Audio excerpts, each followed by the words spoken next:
নগৰী শুৱালকুছিলৈ আহিছোঁ আৰু ইয়াৰ পূৰ্বে আমি অসমৰ ভিতৰত বিভিন্ন মুখ্যমন্ত্ৰী দেখা পাইছোঁ।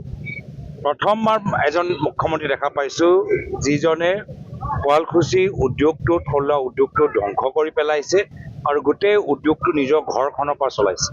ইয়াৰ পূৰ্বে মুখ্যমন্ত্ৰীবোৰ থলুৱা উদ্যোগবোৰ আৰু উৎপাদনশীল হোৱাটো বিচাৰে, কিন্তু এখেত যিজন আহিছে গোটেই উদ্যোগ নিজৰ নামত কেনেকৈ আনিব পাৰে, নিজৰ পৰিবাৰৰ নামত বাগান কেনেকৈ ল'ব পাৰে, নিজৰ পৰিবাৰৰ নামত বিভিন্ন উদ্যোগবোৰ কেনেকৈ আনিব পাৰে ইয়ালৈ ব্যস্ত।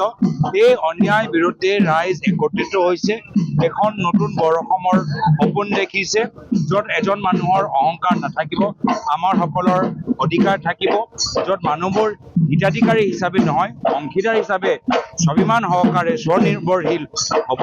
এনেকুৱা এখন নতুন বৰ অসম আমি আগবাঢ়ি লৈ যাবলৈ বিচাৰোঁ।